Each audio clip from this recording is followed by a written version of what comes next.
다 함께 찬양 드리겠습니다.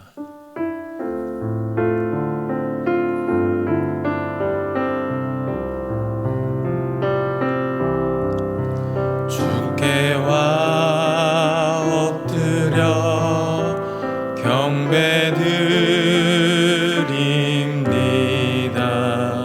주 계신 곳엔 기쁨 가득, 무엇과도 누구와도 바꿀 수 없네. 예배드림이 기쁨 됩니다. 무엇과도 누구와도 바꿀 수 없네. 예배드림이 기쁨 됩니다.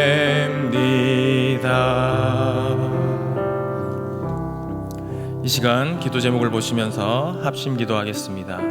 교회와 국민들을 역차별하는 차별금지법의 악한 의도가 드러나게 하시고, 나라와 이 시대를 지키고 교회와 다음 세대를 지킬 수 있도록 포괄적 차별금지법 제정을 막아주소서. 이뿐만 아니라 교회를 무너뜨리고 하는 모든 악한 정책과 신호들이 무너지게 하시고, 교회에 대한 탄압이 아닌 존중과 공정함이 있게 하옵소서.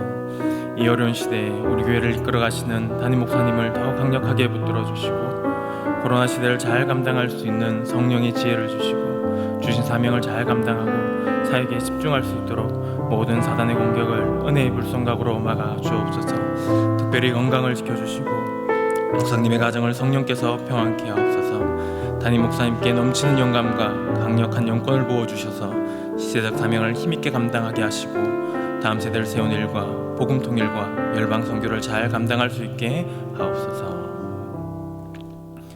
사랑과 공의의 하나님 아버지, 교회와 국민들을 역차별하는 차별금지법에 악한 의도가 드러나게 하시고, 나라와 이 시대를 지키고 교회와 다음 세대들을 지킬 수 있도록 포괄적 차별금지법 제정을 막아 주옵소서. 이뿐만 아니라 교회를 무너뜨리려고 하는 모든 악한 정책과 시도들이 무너지게 하시고, 교회에 대한 탄압이 아닌 존중과 공정함이 있게 하옵소서.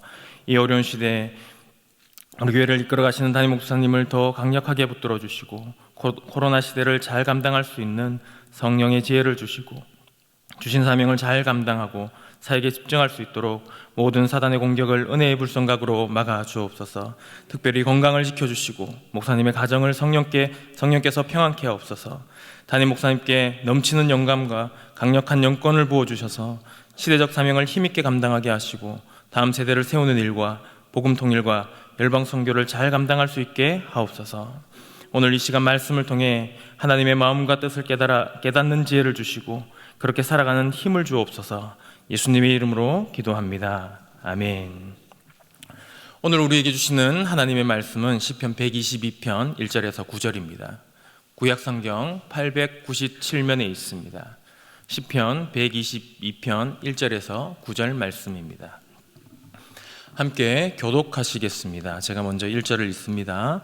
사람이 내게 말하기를 여호와의 집에 올라가자 할 때 내가 기뻐하였도다. 우리 발이 내 성문 안에 섰도다. 예루살렘아, 너는 조밀한 성읍과 같이 건설되었도다. 지파들 곧 여호와의 지파들이 여호와의 이름에 감사하려고 이스라엘의 전례대로 그리로 올라가는도다. 거기 판단의 보좌를 두셨으니 곧 다윗 집의 보좌로다. 예루살렘을 위하여 평안을 구하라. 예루살렘을 사랑하는 자는 형통하리로다. 내 성 안에는 평강이 있고 내 궁중에는 형통이 있을지어다. 내가 내 형제와 부모를 위하여 이제 말하리니 내 가운데 평강이 있을지어다. 함께 읽겠습니다. 여호와 우리 하나님의 집을 위하여 내가 내 복을 구하리로다. 아멘. 오늘 함께 읽은 시편 122편은 저자가 다윗이고 성전에 올라가면서 부르는 노래라고 설명을 합니다. 여기서 올라간다라는 표현을 사용하는 이유는 지리적으로도 예루살렘이 높은 고지대에 있기 때문입니다. 오랜 시간이 걸리고 산을 오르는 고된 여정인 것이죠. 하지만 절기를 지키러 예루살렘으로 향하는 이들은 노래를 부르며 힘을 내어 이 순례의 길을 즐겁게 걸어갔습니다. 과연 예루살렘에 예배하러 가는 이 순례객들은 무슨 내용을 노래했으며 그 의미는 무엇인지 오늘 함께 상고해보고 우리의 삶에 비추어보고자 합니다. 다윗은 기뻐했습니다. 1절입니다. 사람이 내게 말하기를 여호와의 집에 올라가자 할 때 내가 기뻐하였도다. 여호와의 집에 올라갑시다, 이 말을 들은 다윗은 기뻐했다라고 말합니다. 히브리 성경을 보면 다윗이 얼마나 기뻐했는지를 강조하고자 기뻤다라는 이 단어를 문장의 제일 앞에 두었습니다. 얼마나 기뻐했는지 보여주는 것이죠. 다윗은 정말로 너무너무 기뻐했던 것입니다. 무엇이 그를 그렇게 기쁘게 했을까요?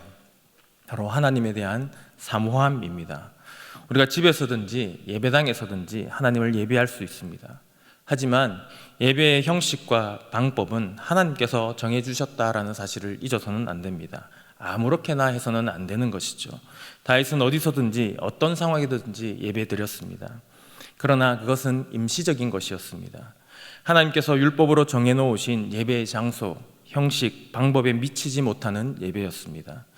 이런 갈급함이 성소에서 드리는 예배에 대한 사모함을 키웠고, 어느 날 들린 여호와의 집에서 예배드릴 수 있다라는 이 소식이 다윗에게 들리자 다윗은 기뻐하고 기뻐했던 것입니다. 다윗의 시를 읽는 사람들도 다윗처럼 성전을 향하는 그 사모하는 마음을 가지고 절기마다 예루살렘으로 오르고자 이 시를 부르며 예루살렘으로 올라갔던 것입니다.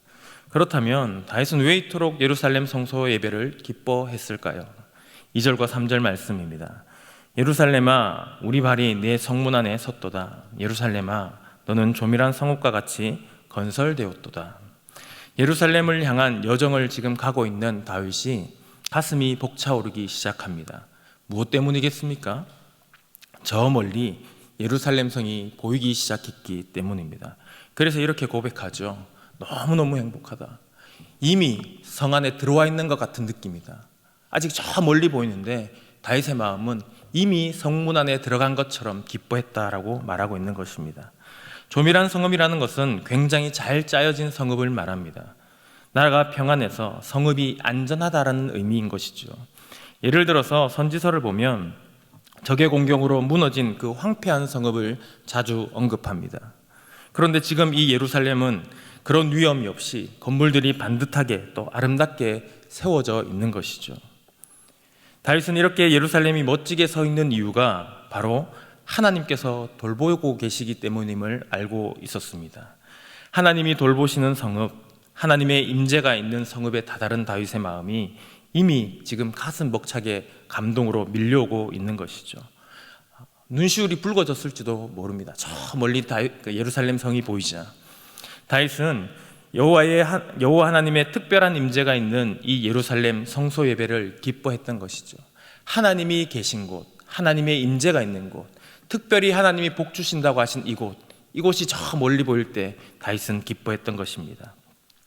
코로나 초창기 교회를 자발적으로 폐쇄하고 한동안 온라인 예배를 드릴 때 우리 성도님들의 마음도 오늘 본문의 다윗과 같은 마음이지 않으셨습니까? 예배가 너무너무 사모되고 교회 건물이 저 멀리 보이면 가슴이 두근거리지 않으셨습니까? 매년 3번씩 절기마다 모든 이스라엘은 예루살렘을 향한 이 순례의 길을 걸어가면서 이 노래를 불렀습니다. 그리고 하나님께서 특별히 임재하시는 이 예배의 장소가 저 멀리 보일 때 더욱 힘을 얻고 순례의 길을 기쁨으로 완주할 수 있었던 것이죠. 그렇다면 왜 이렇게 모든 이스라엘들이 절기마다 이 예루살렘 성전을 향해 모여들까요? 첫 번째는 감사하기 위해 전례대로 그들은 모였습니다. 4절 말씀입니다. 지파들 곧 여호와의 지파들이 여호와의 이름에 감사하려고 이스라엘 전례대로 그리로 올라가는도다. 지파들이라는 표현은 이스라엘 전체를 의미합니다. 모든 지파가 여호와 하나님을 예배하러 예루살렘으로 모여드는 이유는 감사 때문입니다. 하나님께서 베푸신 은혜에 감사하려고 이 힘든 순례의 길을 떠났던 것입니다. 은혜에 대한 감사는 예배의 핵심이라고 말해도 과언이 아닙니다. 신실한 하나님의 사람들은 이스라엘의 전례대로 매년 3차례 예루살렘을 향해 이 순례의 길을 걸어갈 수 있었던 것은 먹고 사는 문제가 나의 수고에 달린 것이 아니라 하나님께 달려있음을 믿었기 때문입니다. 그러므로 율법을 따라 전례를 따라 여호와께 나아가 감사하는 것은 믿음의 증거가 되는 것이죠. 나는 떡으로 살지 않고 여호와의 입에서 나오는 모든 말씀으로 살아갑니다. 나는 이것을 믿습니다. 그래서 감사합니다. 라는 고백으로 이들은 올라갔던 것입니다. 여호와께서 정하신 방법을 따라 전례대로 예배하는 것이 바로 믿음입니다. 왜 이렇게 예루살렘 성전을 향해 이들이 모여들었을까요? 두 번째는 판단의 보좌 앞에 그들은 모여들었던 것입니다. 5절 말씀입니다. 거기 판단의 보좌를 두셨으니 곧 다윗집의 보좌로다. 여호와의 집에 나아가는 또 다른 이유는 바로 판단의 보좌 때문입니다. 이것은 공의로운 재판이 이루어지는 자리를 말합니다. 왕이 모든 결정을 하는 이방 나라들과는 달리 이스라엘의 왕은 여호와의 말씀을 기준으로 모든 송사를 판단하고 판결하고 심판해야 합니다. 이것이 왕의 역할이었고 판단의 보좌에서 이루어져야 할 일이었습니다. 이러한 개념을 가장 잘 보여주는 장면이 바로 그 유명한 솔로몬의 재판입니다. 여호와께서 통치하는 나라에 그 누구도 억울하거나 진리가 훼손되거나 진실이 파묻히는 일이 없도록 이 판단의 보좌에서 판결하는 것이죠. 이처럼 예루살렘에 하나님의 통치자, 하나님의 대리 통치자, 다윗의 보좌, 여호와의 공의가 흘러나오는 이 판단의 보좌가 있기 때문에 여호와의 집에 올라가야 하는 것입니다. 판단의 보좌로 나아간다라는 것은 그의 통치를 따른다라는 의미입니다. 하나님의 통치를 나는 따릅니다. 나는 하나님의 통치 아래에 있습니다. 라는 고백으로 그들은 나아가는 것이죠. 삶의 기준을 어디에 두고 계십니까? 내가 판단의 보좌에 올라가 계시지는 않습니까? 판단의 보좌에 누가 앉아 있는지, 누가 앉아 계신지 우리는 어떻게 확인할 수 있습니까? 내 생각, 내 계획, 내 판단으로 살지 않고 판단의 보좌에 자정하신 여호와의 말씀을 따라 살아감을 여호와의 집에 오르면서 우리는 확인할 수 있는 것이죠. 내가 하나님을 예배하는 것으로 우리는 이 사실을 확인할 수 있습니다. 이렇게 하나님의 주권을 확인하는 모든 예배는 자신을 대속할 짐승을 가지고 나아가야 합니다. 여호와께서 정하신 방법, 규례를 따라 온전히 제사가 집례될 때 이 판단의 보좌에서 죄사함이 선포됩니다. 순례자들은 매 절기마다 여호와의 집에 힘을 다해 올라가면서 이런 믿음의 고백으로 시편을 불렀던 것입니다. 평화와 풍요, 공의가 있는 여호와의 집에 오르는 것은 저절로 되지 않습니다. 고지대, 고산 지역에 있다고 말씀드리지 않았습니까? 의지를 가지고 힘을 다해 올라가야 합니다. 1년에 3번씩 올라가는 것이 쉽지 않습니다. 한 번 올라가는데 약 3주 정도 걸립니다. 왔다 갔다 시간을 다 포함하면. 그러면 이 이스라엘의 모든 절기는 우리로 치면 4월부터 10월까지 안에 모든 절기가 끝이 나고 이 중요 세 절기는 3개월마다 한 번씩 있게 됩니다. 그 3개월마다 있는 절기에 3주씩 시간을 빼가면서 올라가는 것은 쉬운 일이 아닌 것이죠. 그런데도 그들은 하나님께 감사하려고 믿음을 고백하기 위해 올라갔던 것입니다. 뿐만 아니라 여호와의 집에 올라가기 위해서는 기도를 해야 합니다. 6절에서 9절입니다. 예루살렘을 위하여 평안을 구하라. 예루살렘을 사랑하는 자는 형통하리로다. 내 성 안에는 평강이 있고 내 궁중에는 형통이 있을지어다. 내가 내 형제와 부모를 위하여 이제 말하리니 내 가운데 평강이 있을지어다. 여호와 우리 하나님의 집을 위하여 내가 내 복을 구하리로다. 7절에서 9절까지 나오는 이 내라는 2인칭은 예루살렘을 의인화한 것입니다.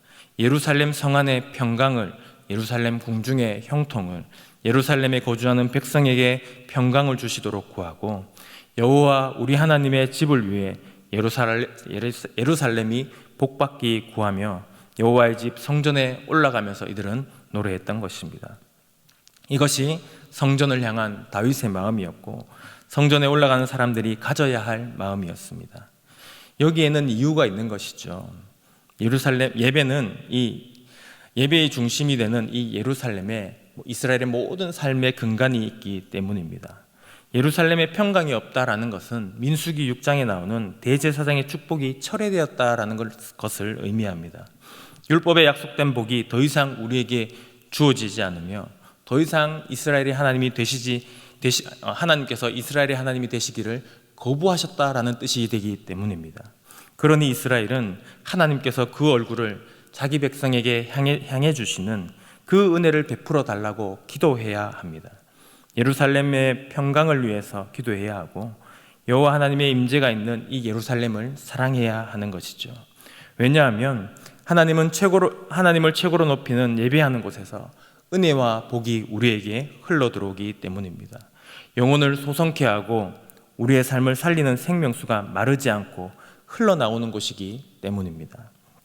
말씀을 정리하겠습니다. 예배를 귀찮아하거나 무미건조한 마음이라면 우리는 예배가 무엇인지 모르는 것입니다.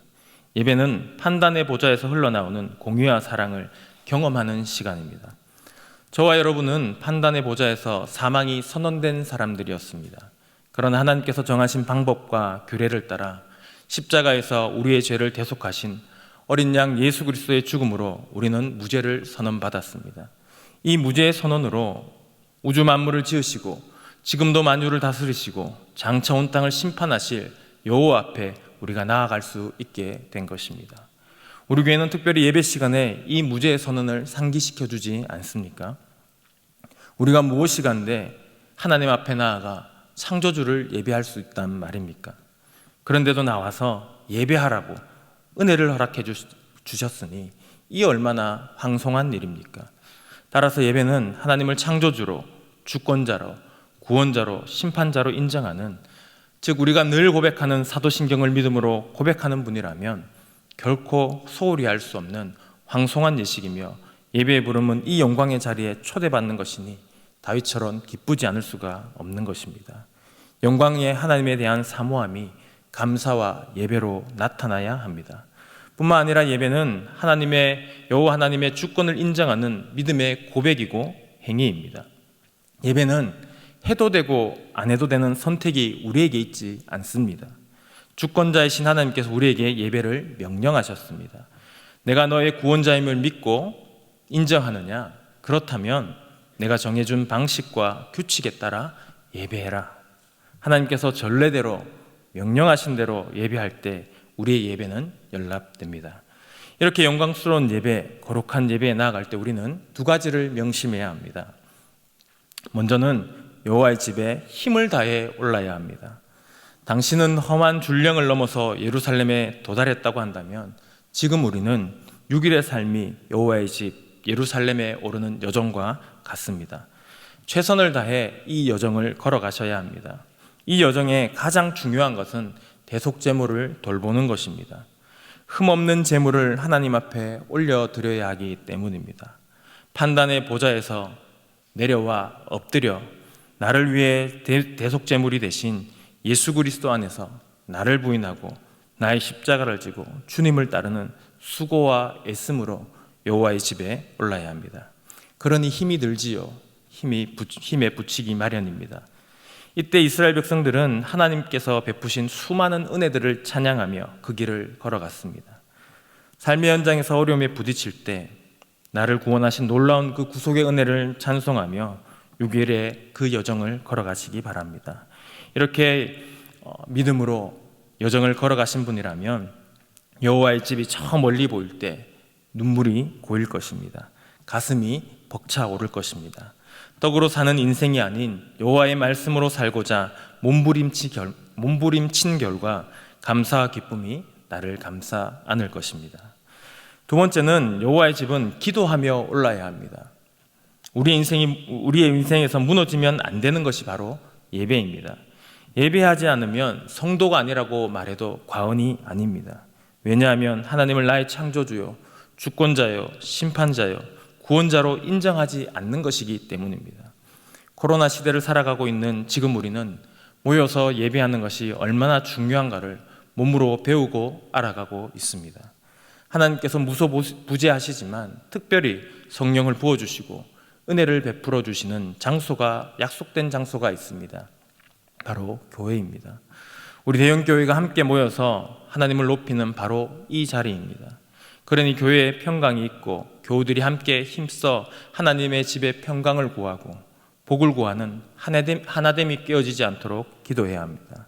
이 예배의 초소가 어려움을 당하지 않도록, 마음이 나뉘지 않도록 하나님께서 권위를 위임하신 담임 목사님과 같은 생각, 같은 뜻, 같은 말로 예배할 수 있도록 평안을 구해야 하는 것이죠. 대형의 모든 성도들이 또 기도의 자리를 지키는 여러분들이 온 힘을 다해 여호와의 집에 오르고 또 예루살렘의 평안을 위해 기도하시는 마중물이 되시기를 간절히 바랍니다. 우리 기도 제목을 함께 읽고 합심해서 기도하겠습니다. 사랑과 공의의 하나님 감사합니다. 우리가 무엇이간데 전능하신 하나님을 예배할 수 있도록 은혜의 보좌로 불러주시니 감사합니다. 이 은혜를 늘 감사하며 온 힘을 다해 유기를 살아가게 하시고 예배 공동체인 교회를 위해 또 교회를 이끌어가시는 담임 목사님을 위해 기도하며 여호와의 집에 올라가는 예배자가 되게 하옵소서. 우리 합심하여 기도하겠습니다. 하나님 아버지, 우리에게 한량없는 은혜를 베풀어 주셔서 영원하신 하나님, 전능하신 하나님을 예배할 수 있도록 우리를 은혜의 보좌로 날마다 불러주시니 감사합니다. 하나님, 이 은혜의 황송함을 잊지 않게 하시고 하나님 앞에 우리의 모든 믿음의 고백들을 예배함으로 올려드리는 믿음의 사람들이 될 수 있도록 도와주시옵소서. 이 예배의 초소가 하나님을 향해 온전히 예배하는 귀한 초소가 될 수 있도록 지켜주시고 보호하시고 이 교회를 이끌어가시는 담임 목사님을 붙잡아 주시옵소서. 은혜와 평강의 하나님 아버지, 영원히 죽었던 우리를 십자가의 은혜로 용서하시고 예배로 만나주심에 감사합니다. 예배의 황송함과 은혜를 기억하게 하시고 예배의 자리로 나올 때마다 온 힘을 다해 오르고 기도하며 여호와의 집에 올랐던 다윗의 마음을 부어 주옵소서. 더하여 주신 오늘 하루도 여호와의 집에 오르는 순례의 여정을 찬송하며 걷게 하옵소서. 예수님의 이름으로 기도합니다. 아멘. 계속해서 담임 목사님과 교회, 나라와 민족과 선교사님을 위해 기도해 주시고 기도회를 마무리해 주시기 바랍니다.